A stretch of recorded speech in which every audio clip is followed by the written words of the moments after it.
Hello and welcome to a brand new series of Snooker Vodcast in which we discuss everything from the greatest match to the most bizarre moments in snooker.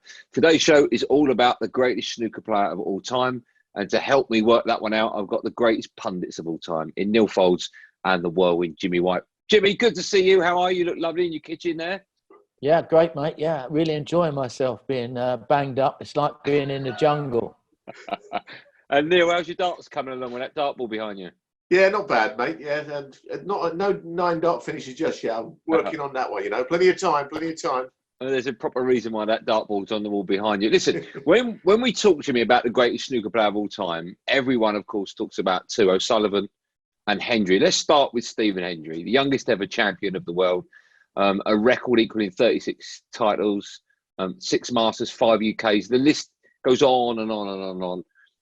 When you're trying to work out who the greatest player of all time is, what's in the mix for you? What are you looking for, Jimmy? Well, obviously records speak for themselves, but in my opinion, Ronnie O'Sullivan is the greatest player ever for the simple reason that O'Sullivan has come along when the game has obviously gone up a few levels and managed to, win 5 world titles and win more Triple Crown titles than any other player in today's standards. So that's why he sticks out to me as the greatest player of all time. Okay, well, listen, Neil, we'll stay with O'Sullivan then. We'll go back to Hendry in a minute. Longevity has got to be key in this discussion, is it? Because he's been doing it since he turned pro, obviously, in 1992. And the other players we're going to be talking about haven't done it consistently over that period of time. But O'Sullivan has, hasn't he? Yeah, I mean, he's stacked up the titles in such a big way now, hasn't he? I mean, he's won 5 World Championships, but he's won more UK Championships than Steve Davis. He's won the Masters more than any other player. And, of course, he's won more of the Triple Crown events. What he hasn't done is won as many world titles as the other guys we're going to speak about, Steve Davis and Stephen Hendry. But he's done it over such a long period of time. And maybe his greatest achievement was at the Crucible when you think about it, when he won the World Championship in 2013, having had a year off. That is something that is quite remarkable. I think he played 1 match in that year against Simon Bedford, who was a very low-ranked player, I thought, in a very minor event, which I don't even remember why he entered that. But anyway, he came back to the Crucible. No one really thought he was going to win it back-to-back, having not played. But that was probably his greatest ever achievement. But what he always had was a huge amount of talent in him. But often those very talented players don't stack up the numbers in such a big way. So, I mean, obviously, we're going to come to it all. I mean, Jimmy's already finished the argument, hasn't he, there? He's gone with Ronnie. We weren't even talking about Ronnie. But it's brilliant. I actually think Ronnie's the greatest. But there's other guys that are very, very worthy of respect, namely the guy you first mentioned, Stephen Hendry. Right, we'll come back to Hendry in a minute. We've, of course, got to, give him his time that he deserves in this chat. But staying with O'Sullivan then, Jimmy, when you look at everything he's done, all his achievements from the 15 147s he's done to the 5 world titles, everything, when you put it the fastest maximum, the UK's, the Masters, the debate is difficult. Some would say to get O'Sullivan over the line until he gets either the same amount or more world titles than Stephen Hendry. Has he got another world title in him, do you think, Ronnie? It's been a few years since, as Neil said, since he's got to 2014, 6 years since he's got to a one-table situation. Of course he has, but, he has to put the work in. He has to practice. He has to play in all these tournaments. You can't just rock up. I know he did that year when he had a year off, but he was world champion and he was playing better than anybody else at the time. But he has to play in the tournament too. He has to be sharp. You can't just put certain amount of effort in for certain tournaments. He does pick and choose, but I think he's not played in enough to get his confidence going to go on to beat Stephen Hendry's record of 7. And I'm not proud that I didn't prepare properly. That was all down to me. And I see Steve Davis, as an unbelievable snooker player, and I see Stephen Hendry take it to a next level, which I didn't think it would ever be done again. As a great player. And then I seen Ronnie O'Sullivan come along and take it into a different level. The stats, the 147s, the over 1,000 century breaks, but just in the way that he creates chances. You can look at Steve Davis, brilliant cue action, Stephen Hendry, a brilliant potter. But you look at O'Sullivan, he come to the table and there'd be absolutely nothing there. Within 3 shots, they're all set up like he put them there with his hands, and we've never seen anything like it. Well, listen, let me try and put an argument forward. I say try for Stephen Hendry. I mean, my goodness, some, of course, say he's without doubt the greatest player of all time. 27 years he did it for. And what he did that O'Sullivan hasn't done, Neil, is he did dominate an entire decade, didn't he? Yeah, he did. And he's very proud about all that still. I worked with him, as you know, on snooker. And if you say something that might not be that complimentary about his era or his game, you get a little look at it. He's giving you a little look as if to say, don't forget about me. He still holds those records dearly to him. When he came along, we knew he was a terrific player. We knew what he was. The first time he played at the Crucible, he lost narrowly to Willie Thorne. And of course, he played Willie the next year, and there was only one winner of that match. He'd improved out of all recognition. The way that he had the same mindset as Steve Davis, whereas it wasn't really about the money. The money didn't mean anything to him. He wanted to beat you and beat you again. And during his 20s, he was the most dominant player we've ever seen in snooker. Nobody has ever quite dominated to that level. He had everyone in the head. Not I say everybody. Clearly, the other man was sitting here. Jimmy White has beat him at the Crucible.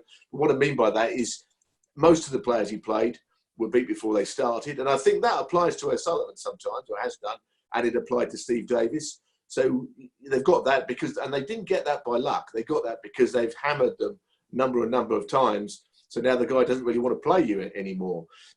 With Stephen, he took snooker to a different level. He took it away from the Steve Davis game, which was a fabulous game. He became a prolific break builder. There were shots that he maybe brought into the game which weren't there before. And the other thing about Stephen Hendry, which is, I lost count of the times I can remember him playing a match where he's not always playing at that high level, but he would finish off with 2 centuries. If the score was at the Crucible, best of 19 match, 8 all, and he's at half asleep, then he might finish with back-to-back centuries or make a century in the decider. So he had gears, and he could always play better when he needed to. And, he was a bit of a snookering animal, really, during his career. And he didn't mind. He didn't mind how easily he beat you. That was the key, and he would like to do it. And Steve was exactly the same. They took great delight in hammering the point home. Jimmy, you played both of them in your peak and in their peak. Who would you fancy nicking a win from, either O'Sullivan or Hendry, when they were playing to the best of their form? It's a difficult question. It's like when they talk about Muhammad Ali and Mike Tyson. Obviously between them, they've won the most tournaments in the game. So I would put an edge with Hendry was that he was more focused than O'Sullivan, but just out of the higher level of snooker players, you've got Mark Williams, you've got John Higgins, the late Paul Hunter. These are players. When Davis was around in the 80s, there wasn't that many players, and then in the 90s with Stephen Hendry, there wasn't that many players, and then all of a sudden, 92 when you had like Williams. Matthew Stevens, Paul Hunter, John Higgins, and for what Ronnie has dominated in, for me from then on, it's just, it's just phenomenal. It's just, in my opinion, Ronnie O'Sullivan is the greatest player of all time. Yeah, I think Jimmy's trying to end this show quite early, but I'm doing my best to keep it going. Well, I mean, what is it? It's like, you can't sort of turn around and say, Stephen Hendry would tell you O'Sullivan's the best player ever. Yeah, I mean, look, I think we've got to kind of consider a few of the other guys. I mean, we haven't even mentioned the Nugget yet, have we, Andy? You know what I mean? It's the only way. Okay. Have we not mentioned Steve Davis? Right. Well, let's talk Davis now, right? Jimmy, 30 appearances at the World Championship. At the age of 50, he was still in the top 16. What do you think, Davis, how do you think we should view Davis in the context of the history of the sport of snooker? An absolute legend, he's a great ambassador for the game. I played him just recently in an exhibition in Ipswich, maybe 3 months ago. And, we both got a standing ovation, and he's great with the crowd, and he was one of the most brilliant players we've ever had. He had the Rolls Royce Q action. He was always immaculate. He was always good with the press. But for me, which people didn't, which I tried to do as best I can as well, he was always good with the public. But going back to we're talking about the greatest players of all time, we don't mention John Higgins. Imagine if Ronnie O'Sullivan wasn't around, how many tournaments would John Higgins would have won? O'Sullivan has stopped him winning so many big Triple Crown events, and he was another player who didn't do well at the Masters for some strange reason, a bit like Steve Davis. But Davis, Hendry, and O'Sullivan are between them the best in the world, but O'Sullivan is number one. The other two are even. Jimmy, again, still trying to finish the show, and we are going to be talking about John Higgins in the next part, which is coming up in a minute, so fear not. Just quickly, before we get to that break, Neil, we have to mention Ray Reardon, of course, also won 6 titles, don't we? We do. Ray Reardon was a great player, and he's a great man. He's so respected in snooker, and he was almost a little bit frightening to play against. It was almost like the headmaster in the school that you went to that you feared most. Playing him was a bit like that. He knew the game inside out. And let's be honest, he helped Ronnie O'Sullivan's career. Ronnie would be the man to tell you that. He told him how to play safe. So, Ray Reardon has got to be mentioned in this. He won 6 world titles, albeit most of them were before the Crucible, because he probably wasn't at his best then, but he still won it there. Okay, we're going to have a quick break. When we come back, we'll be talking about Alex Higgins, John Higgins, Mark Selby, and the ultimate snooker player. We'll see you right after this.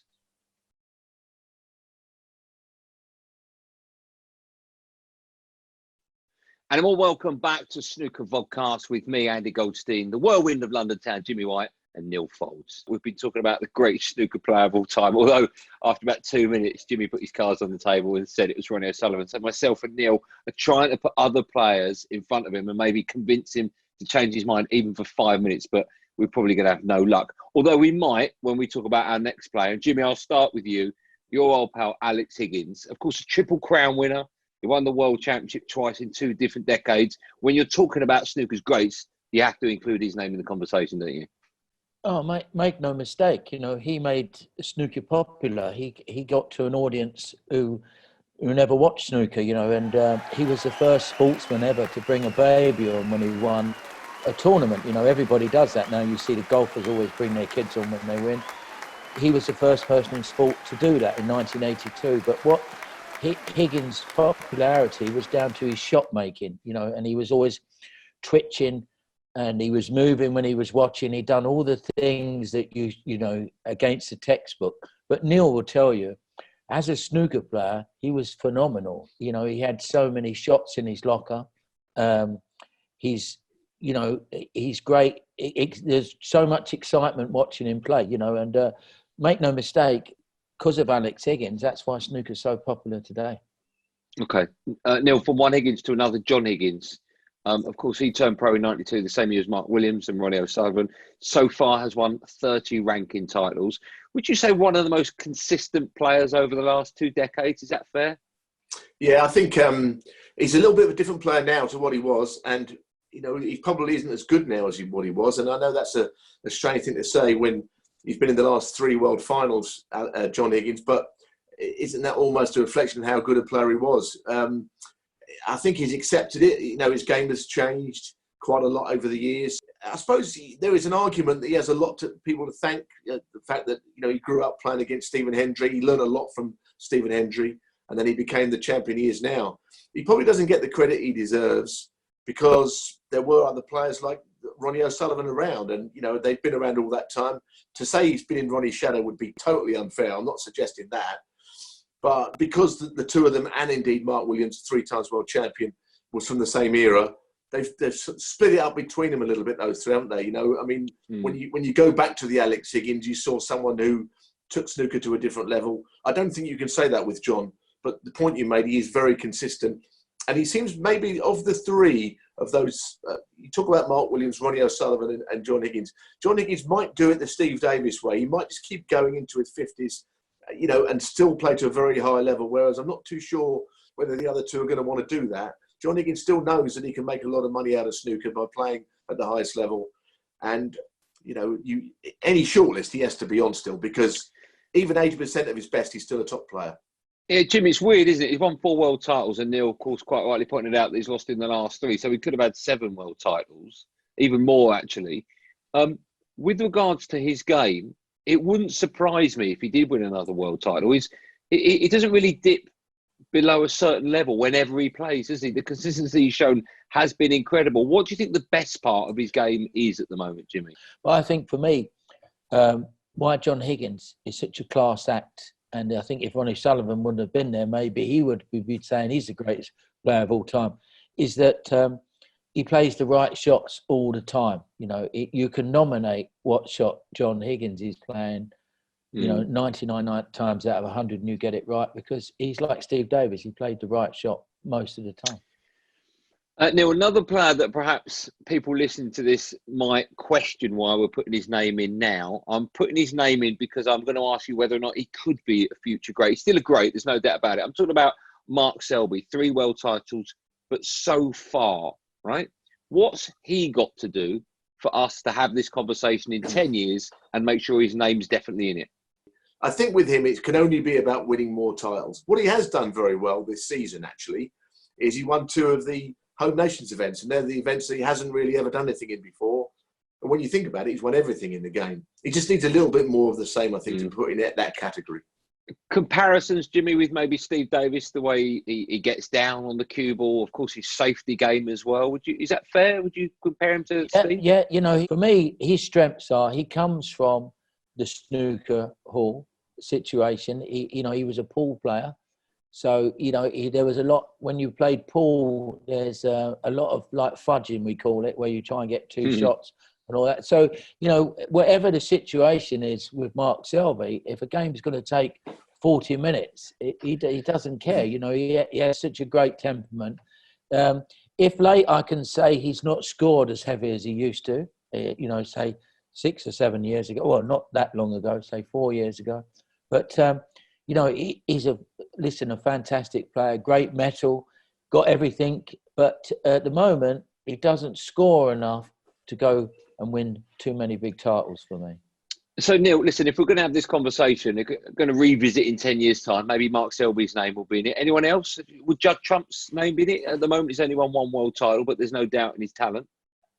Well, he's the next person we're going to be putting in that category, isn't he? I mean, you're right, he's only won 1 world title. He's won the Masters, he's won the UK Championship, he's won all those 3. He's won a lot of tournaments this season. He's won more this season than anyone's ever done it in a season, because he won that bizarre event in Gibraltar where there was nobody there at the end, right at the beginning of all these problems for the world. And that is, he is, showing all the hallmarks of being, a great, great player. I would like to mention one name very briefly here. He's not quite in the category, but I would like to mention Paul Hunter, because he won 3 Masters titles, but for illness, and we know that he passed away, who knows what he could have gone on to achieve. Of course, we can't say he's the best player in the world, but we can say that he maybe would have gone into this conversation had he still been alive and well, because I'm sure he'd still been winning. So he's another name that I think would be not worth mentioning just at this point, Okay, before I get you both to sum up and pick your greatest player of all time, although I've got a feeling where Jimmy's going to go. Neil, if you were going to maybe combine as many elements as you want from as many snooker players as you want to make up the perfect snooker player, who would you choose? What would they be? Well, I would say the most dedicated player I ever saw was Steve Davis. When I first joined Matchroom, I noticed just how dedicated he was. We'd be away abroad playing, say in Hong Kong, for instance. And a lot of players would go in there, have a little bit of a practice. Jimmy would obviously be in there all day practicing as well. But with Steve, we'd go in a place called the Hong Kong Club and hit balls, and Steve would stay in there all day. And I thought, wow, this guy's the best player already, and he wants to play 8 hours a day. What does that tell me what I need to know? So I think the dedication of Davis was everything. The ruthlessness, of Steve and Hendry, and the way he took break building to a new level is there as well. And, dare I say it, if you want the charisma that he brought to the game, then that's where Ronnie O'Sullivan comes into that equation. They're the 3 players are the best, but they're all different. They've all got different qualities. And Jimmy, your answer to that same question would be? Well, I'm just going to go back to the Hong Kong club. Me and Willie Thorne played points with Stephen Hendry, a very young Stephen Hendry, and he lost £4,000 playing a pound a point. And he had to go back to the hotel, and Mr. Ian Dorr had to pay for it. Now, winning that £4,000 was probably the worst thing we ever done. And that next year, he started to win absolutely everything. So it was a lesson in disguise, but it was a good night for I think I won about 2.5 and Willie won about 1,500. But, you know, for me, Steve Davis was the 80s and, you know, a little bit of Higgins making the game different. But then you had Stephen Hendry, who for me took the game to a different level. But as I got to say, O'Sullivan then took it to an even bigger level, and he's still doing it. And us snooker players and fans are lucky to have him. Okay, so Jimmy, you're saying the greatest snooker player of all time is Ronnie O'Sullivan? No, right? Me, Andy. Me, you Yeah, said. I just said you're saying it's Ronnie O'Sullivan. No, it's me. This is all just messing about with the two of you. Oh, you're the greatest. Listen, of course, you get I'm my the vote. Greatest. You get my vote, Jim. You know that from there. Cheers, Andy. Foldsy, greatest snooker player of all time. What a horrible question. No, it's not. The greatest player of all time is Ronnie O'Sullivan, in my opinion. I do say that, having thought that Steve might be the greatest of all time during his career, and then I thought Stephen, no, he's definitely, no one's going to be better than him. But it's not only how good a player Ronnie is, it's the numbers now. He's won more Triple Crowns than anybody else. He hasn't won more world titles than Hendry, but some of his achievements at the Crucible are greater. It's the longevity of the man. He's 44 and he's going to win more tournaments. You know, he beat Judd Trump in the Tour Championship last year. The one this year, of course, has been delayed. But he did it in great style. And it's just the way he's done it, you know, the way he's won it. It's not really about winning. It's about winning in style and entertaining. And see, that to me makes him the best player in the world. And Stephen Hendry is a close second. But to me, O'Sullivan has now surpassed everything Hendry's achieved. Okay, that's all we've got time for. Neil, I'm going to let you go. I know you want to get back to your arrows. And Jimmy, you've got to deliver it at the front door, so you've got to pop off as well. See you guys. Cheers, guys. All right, we'll see you soon. Thanks so much for watching. I hope you enjoyed this podcast. There's loads more of these, so check them out on Eurosport and on iTunes. And, of course, we'll see you very soon. So from myself, from Neil and Jimmy, wave everyone. Say goodbye. Bye, everyone. Just gets up and goes.